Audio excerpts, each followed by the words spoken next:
Apan ang pangutana, igsoon usaman, ang manner of Christ coming, His coming, may kaigsunan, kay kini siyang do na rabay attempt to counterfeit this event.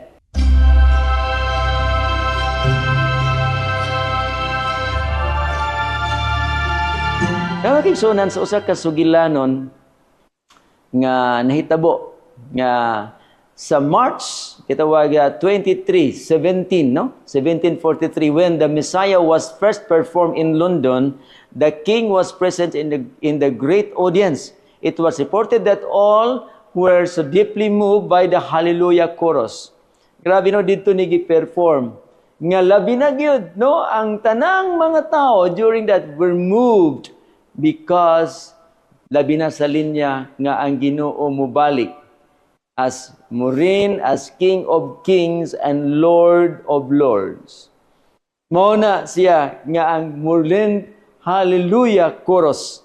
Hilabihan ang mga tao, they were moved. Nga din kini nga hari magaabot o kini siya mao si Ginoong Hesus. Siya miani tungod sa plano sa kaluwasan. O siya nagpakamatay. Siya mikayab og nisaad ug mao kana siya nga siya mobalik. Man, that's why may kaigsuonan ang tema mahitungod sa pagbalik. And this doctrine is one of the fundamental doctrines of the Holy Scriptures. Mao kini siya, it finds a larger place in the Holy Writ than any other doctrine of the church.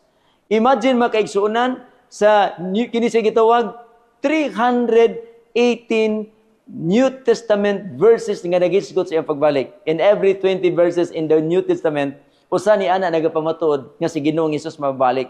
And it is called the theme of the Bible, ang pagbalik sa atong Ginoo. Mao na makaigsunan nga kini siya gisgutan sa tibuok nga kasulatan o kini siya mao lang gyud ngani nga kita kinahanglan masayod unsay katuyuan sa Ginoo niini. And that's why our theme is finding our true north, and one of this purpose nganong igsuon nga ikaw gipakamatyan sa Ginoo. Nganong ikaw balikan sa Ginoo kinahanglan ta masayod niana. O kita masayod kini siya gitawag og blessed hope, the glorious appearing of the great God and Savior. Unya nganong mutuo man ta nga si Ginoong Hesus mobalik? Gawa sa atong mga sahod, bisan pa Old and New Testament nga pagpamatuod, giingon diri man kaigsuonan impanya ni Jesus Christ. And if I go, kung basahon pa nimo ang bersikulo 1 makaigsuonan, akina bersikulo 2 na siya nasipyat na to pagkabutang, no? And if I go and prepare a place for you, I will come again to receive you unto myself, that where I am, there ye may be also. Pero kung yung basahon sa versikulo 1 ug 2, may kaigsunan apa diha, let not your heart be troubled. Ayaw kagol, di malisan, di mahandlok nimong kinabuhi, bisag kung sa mitabo nining kalibutan na. Ano man, in my Father's house are many mansion, iyang gi-prepare dito ang mansion nga naa sa house.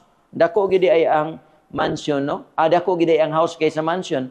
Kaya ningon man, in my Father's house are many mansions. Pero asa ang Father's house? Our Father which art in heaven. The whole heaven is the house of the Father. Unya din na gisaad sa Ginoo. Nya gisaad niya ni, if I go and prepare a place for you, I will come again. So we believe that Jesus Christ will come as He promised because He promised. Siya nag-ingon, I will come again. Unya kini giingon pagid niya, for the Son of Man shall come in the glory of His Father with His angels, and then He shall reward every man according to his works.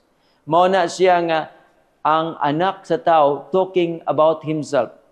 Kaya siya nagpakatao, siya mianhi aron sa pagluwas, apan siya moanhi aron sa pagkuha kanato og dad-on kita niya sa iyang giandam nga puloy-anan.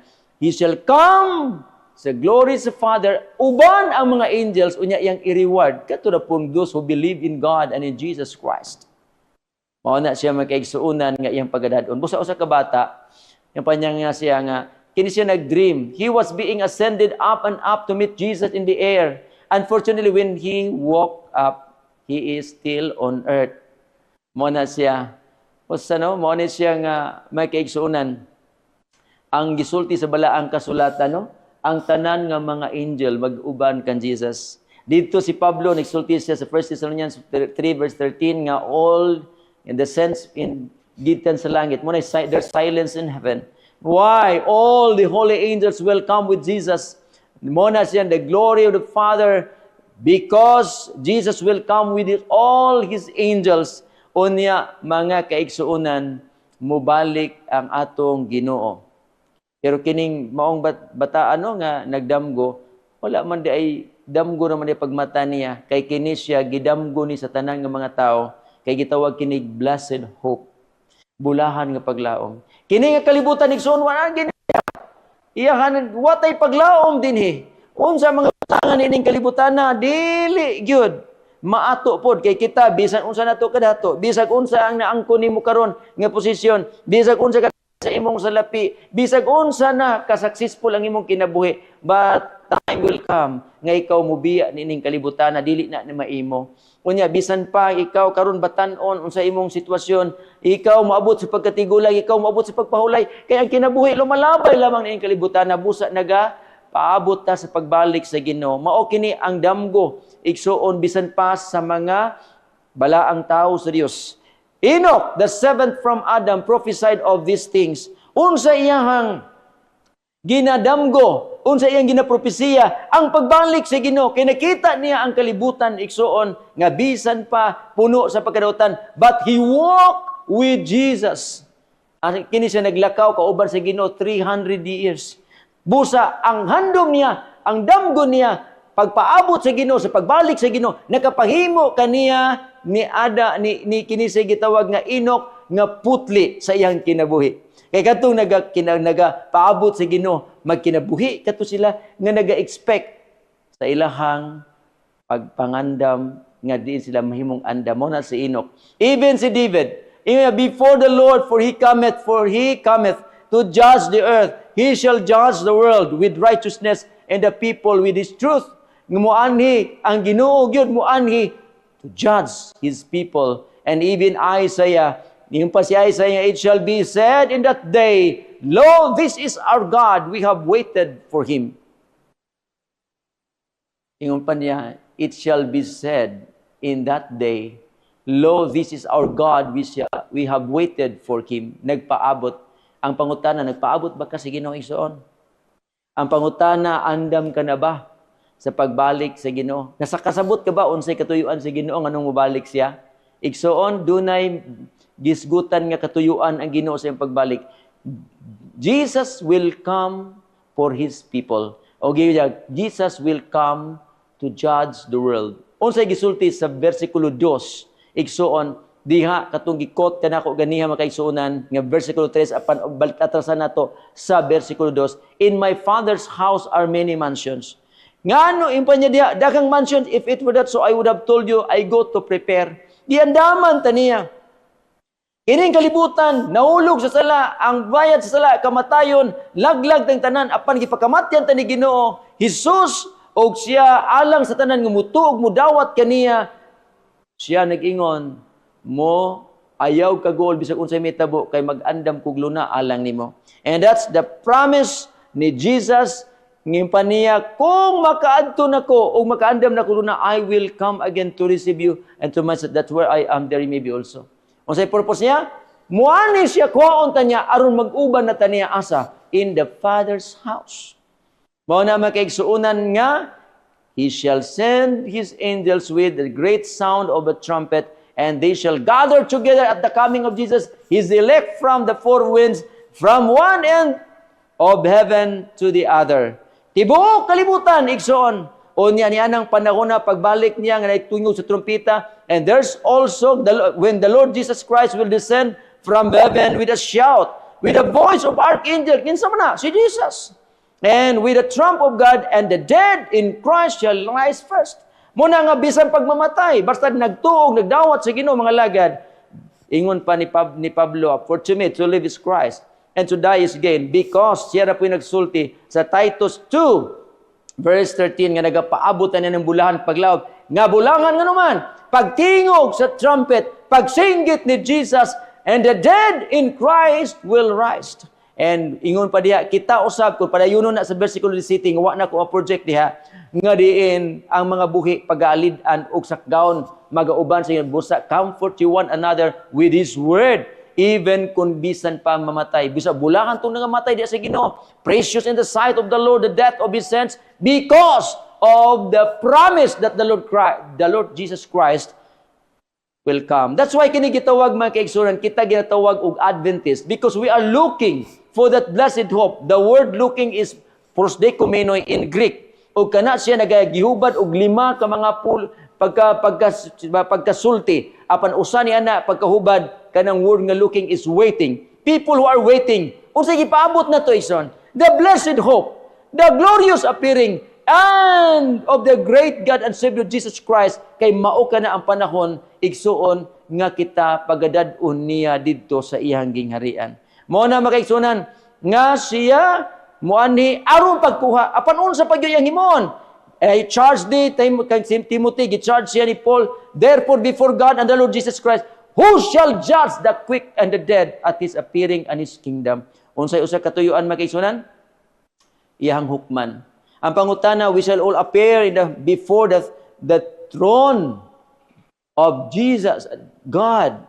May kaigsunan. Sa iyang pagbalik, siya maghukom na. Dili na siya mediator. Apan siya, usa na ka maghuhukom. Ang pangutana, may kaigsunan, kumusta ang atong kinabuhi?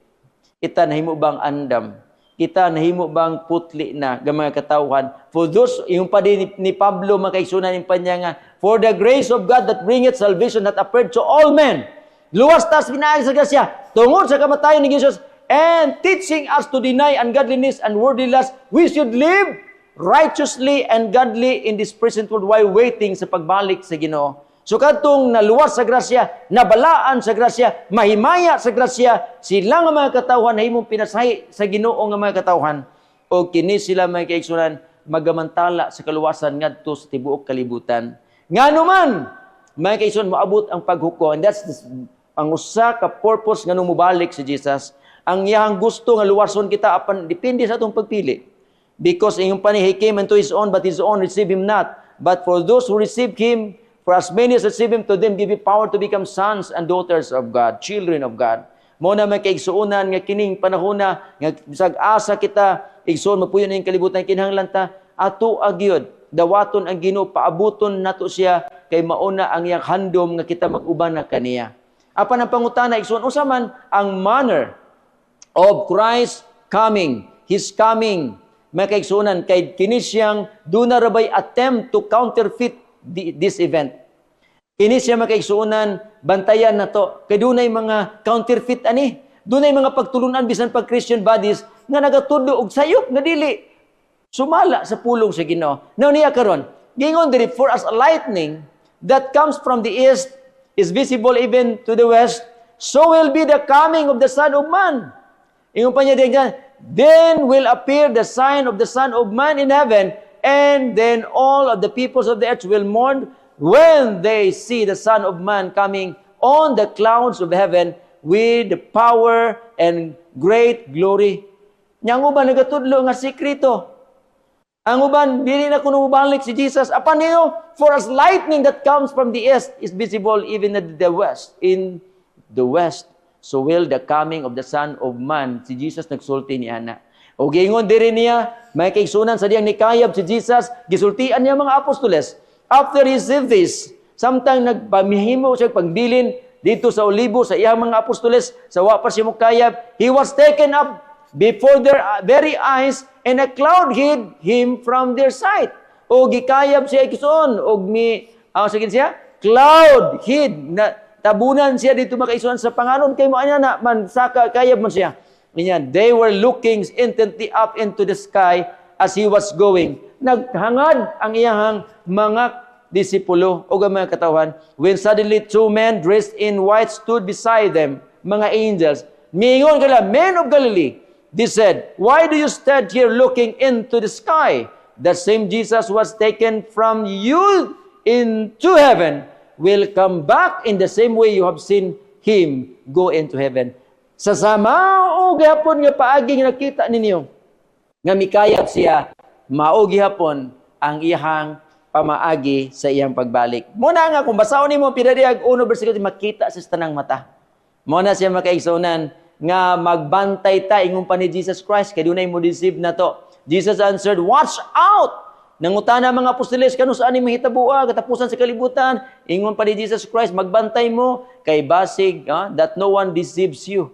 Ngaway mo pasaag nimo. Ingon pa niya, "For many will come in my name." Dagang magdala sa to pa. Bisan pa nagdala Ginoo kay Kristo. Bisan pa ang tanan napoy ingon ni Jesus nga, dili ang tanan matawag Ginoo, Ginoo makasulod sa sa langit. Kay bisan man pod daghan man pod di ay dinhi mga deceiver nga nagadala sa iyang ngalan. For many will come in my name, claiming I am the Messiah, and will deceive many. Mahibulong lang ta makaigsunan. Kay dili bisan pa diri sa Pilipinas, bisan dito sa Amerika, dunay nagaclaim nga sila na mao ang Mesiyas. Sila na mao ang anak sa Dios. Mo na makaigsunan nga apan daghang gyapon kay na-deceive. Bisan pa mga dagko kayo nga mga tao, mga lamon nga mga tao, apan na-deceive. Apan kini giklaro gipainom, many will come in my name. Nya, deceive gyapon makaigsunan, magbantay ta niya na makaigsunan nga dili ta ma-deceive. So mao na siya makaigsunan, hinumduman na to nga mubalik ang Ginoo. Mubalik Ginoo. Ingon pa siya, "Behold the King cometh." Unya ang biblikang kasulatan nag-ingon diri, kung mubalik ang Ginoo, unsa man mahitabo sa kalibutan, commotion in heaven and earth at His coming. Aron dili gyud ta migsuon, gisulti gikini sa ni John the Liberator. Unsa gipakita siya sa Ginoo unsay mahitabo sa kalibutan sa hang mubalik ang Ginoo, sa di pang balik ang Ginoo, mga ilanan gisulti na apan and the heavens opened as a scroll. As a scroll is opened, when it is rolled together, and every mountain and island was moved out of its place. Muna ang hitabo, mga kaigsunan. Sa pagbalik sa Ginoo, grabe gid ay nga panghitabo mga kaigsunan nga kana linog unsa diha nga grabe igsuon nga mahitabo diha sa kalibutan. Ingon pa diri igsuon nga a shout will be heard around the earth. So aron dili ta malibungan mahibuluan ginato ni kay ang 1 Thessalonians 4:16 and 17 gisulti diha nga ang iyang tingog nabasan man to ni ganiha will be heard igsuon throughout the world, bisan pang patay makadungog. Musa mamangon sila. Ingon pa diya makaigsuonan, dunay trumpet, mo ni siya gitawag the noisiest text in the Bible. So the coming of Jesus is not secret. Dili sekreto, ngano man. Oh, grabe ang trumpet, singkit sa Ginoo. Ingon pa niya, after that, we who are still, kanang mga patay pagabanhawon, after that, we who are still alive are left, and are left will be caught up together with them in the clouds to meet the Lord in the air, and so will be with the Lord forever. We will be changed. Mga kaigsunan, muna nga, God, ingon pa niya, our God shall come and shall not keep silence. Dili silence, dili secret ang pagbalik sa Ginoo mga kaigsunan. Ngani kung atong mabasa igsuon sa Revelation 19:11-16, the King cometh not riding upon a foal of an ass now, but coming as a conquering king, with all the power and might of heaven with him, King of kings and Lord of lords. Mao na makaigsunan, an aged man was asked to what value his belief in Christ's coming had on his life. He said, I am sitting with my feet entangled. Mao na makaigsunan. Sa konklusyon sa tubag, may kaigsuunan, may tungod sa paglaom sa bulakan, nga paglaom sa pagbalik sa Ginoo. Miingon si Apostol Pablo, therefore, my beloved brethren, be ye steadfast. Ingon pa niya, be ye steadfast. Sama nini nga tigulang, I am sitting with my feet entangled. Be ye steadfast.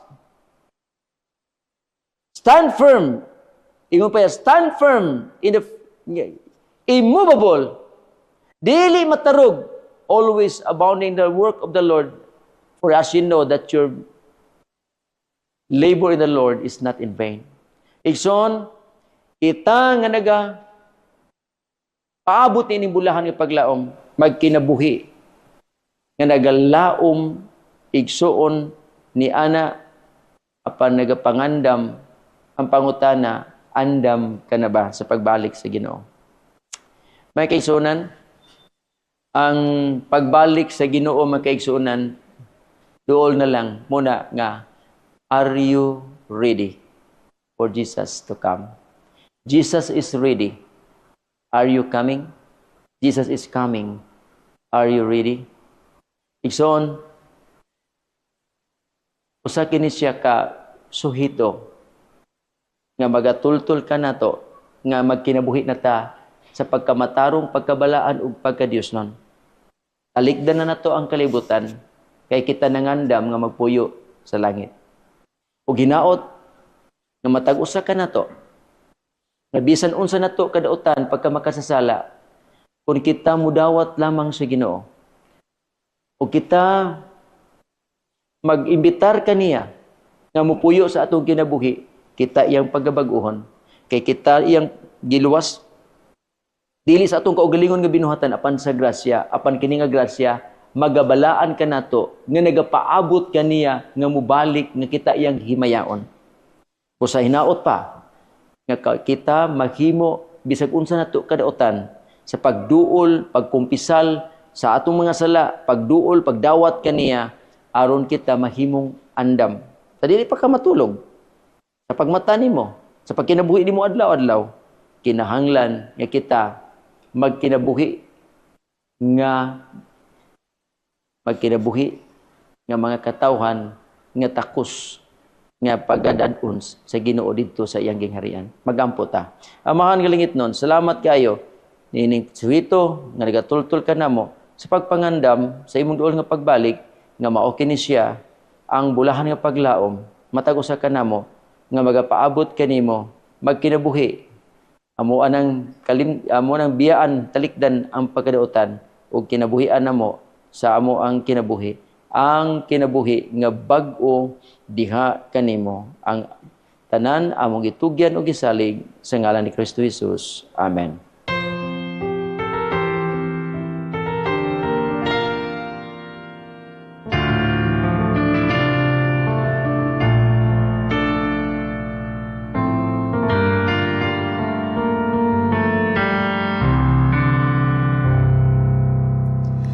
Just the time I feel that I've been caught in the mire of self. Just the time I feel my mind's been bought by worldly wealth. That's when the breeze begins to blow. I know the Spirit's call, and all my worldly wanderings just melt into His love. I want to know You more, deep within my soul. I want to know You. Oh, I want to know You, to feel Your heart, to know Your mind. Looking in Your eyes stirs up within me Christ that says, I want to know You. Oh, I want to know You more.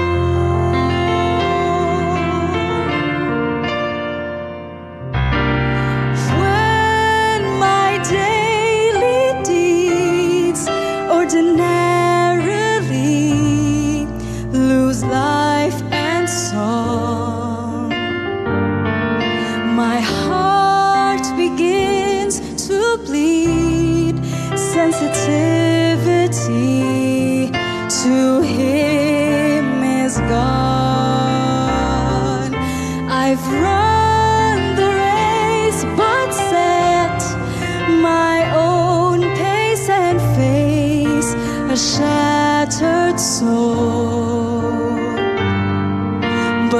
gentle arms of Jesus.